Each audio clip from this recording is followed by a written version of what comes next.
Hello and welcome to Think Watercolour.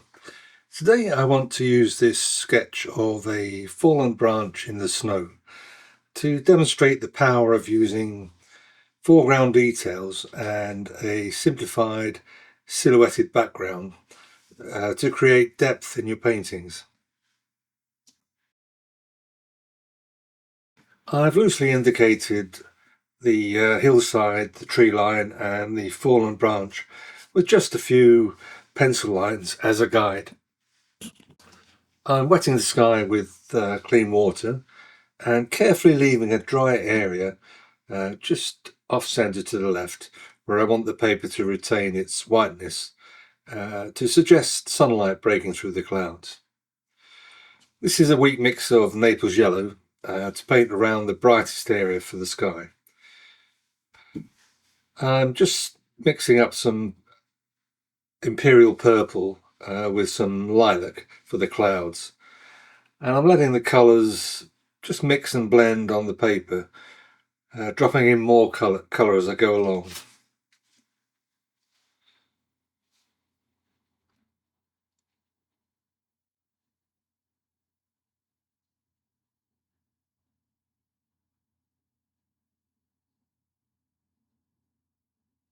This always looks messy when you're doing this, but it'll all come together once it's dry. And adding some more yellow with the purple lilac mix creates some nice warm greys for the clouds. This is Saunders Waterford 300-gram paper, by the way, and I'm working flat with the board flat and on dry paper to start with.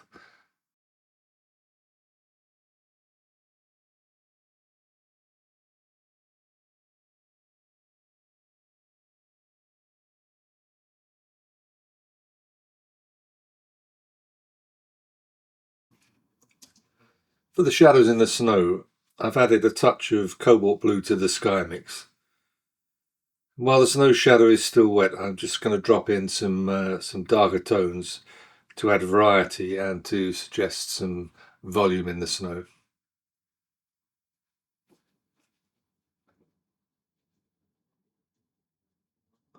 Keeping it all pretty vague. Snow shadows tend to be quite soft, so the trick is not to leave too many hard lines if you can avoid it.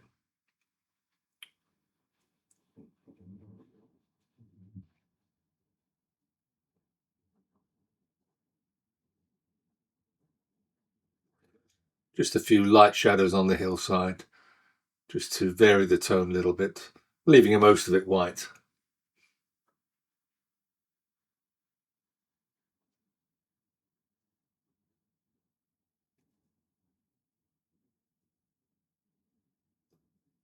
This is a point where you often reach with watercolours where the painting looks messy and you tend to think this isn't going to work.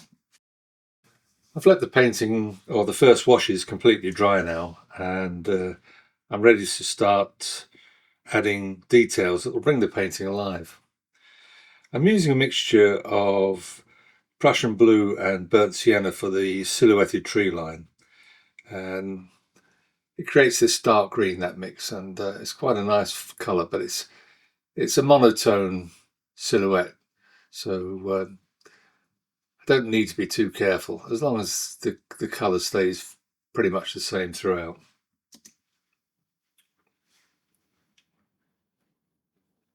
I started with the three pine trees in the virtually in the middle of the painting, and I'm just adding details of some trees with less foliage on them with a rigger, just to break up the look of the background.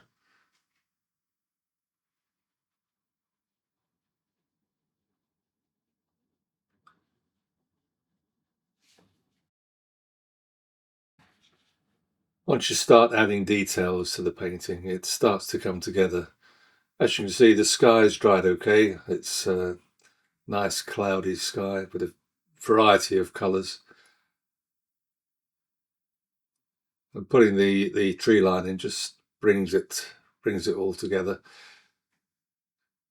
Using the rigger just to create a fairly neat line along the horizon line of that hill. Want it to be a reasonably hard line.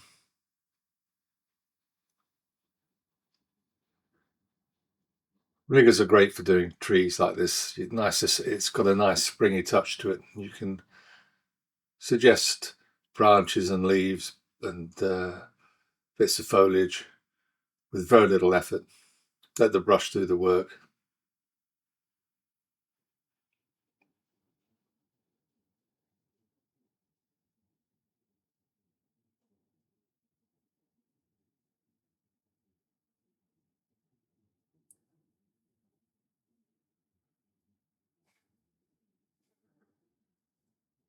I'll switch back to a number 2 round brush now, just for the tree line on the right, which is a little bit coming a bit closer to us.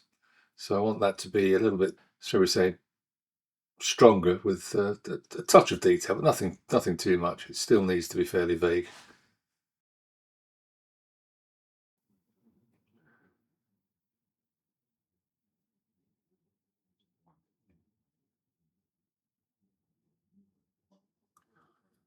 The great thing about Prussian blue is it has a green tint to it, and if you add a yellow of some sort or an orange, like burnt sienna, for example, you get these really dark greens, and they're ideal for this wintry landscape.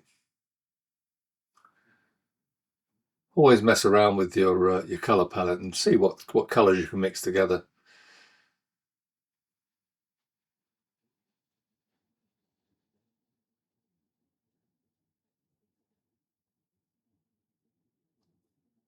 And this whole painting is done with just a few colors, perhaps half a dozen colors. So you don't have to use every color in your palette to create a nice painting.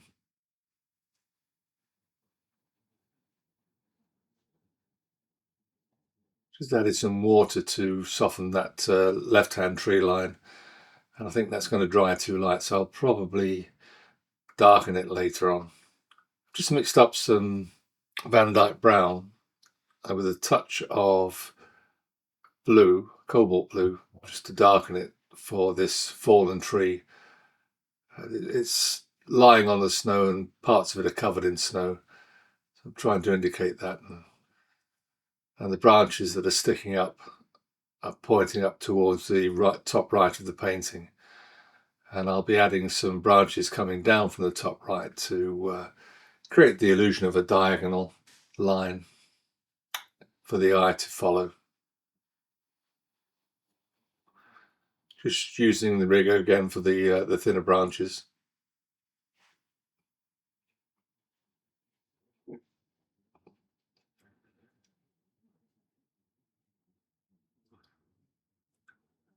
Again, once you start putting the detail in the foreground, the painting takes on some more depth.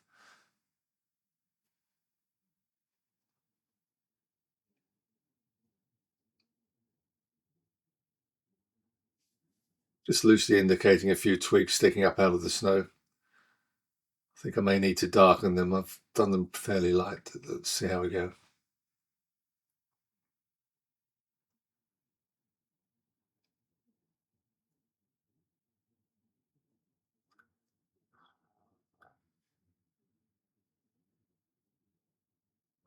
Again, using the rigger to paint in these branches hanging into the painting above us on the right. Again, it brings the eye forward.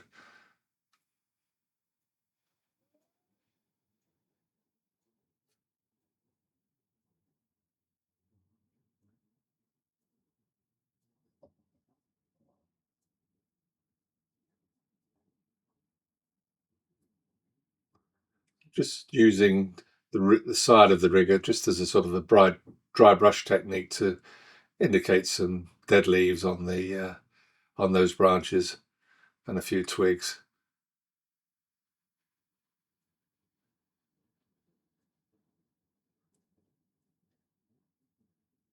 Just strengthening the colour of those foreground twigs sticking out of the snow.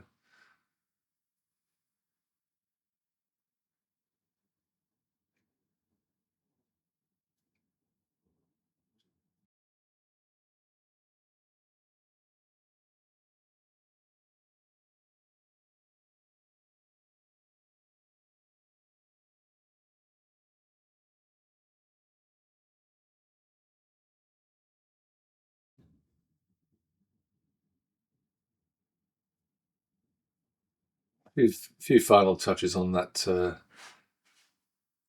distant line of trees. It's a pine forest, so it's going to be dark, and just painting the shadow under that fallen tree where it's raised off the ground, and that again, it adds depth to the painting.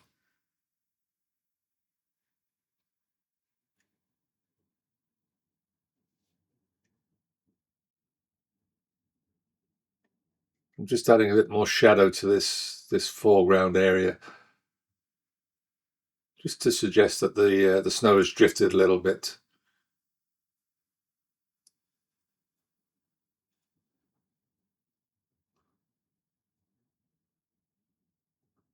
Again, it all adds depth to the painting.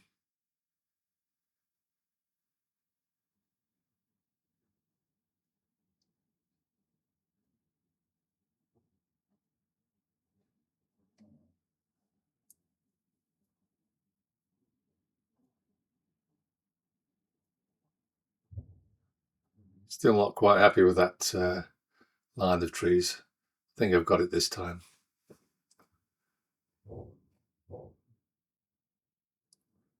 Always remember, you can keep going back and adjusting things.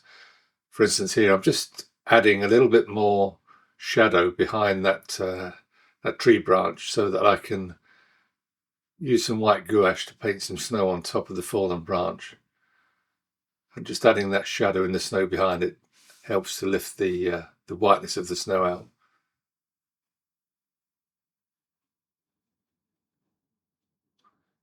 A few patches of snow on the branches hanging down into the painting. Again, just strengthening that white. I think I'm pretty much done.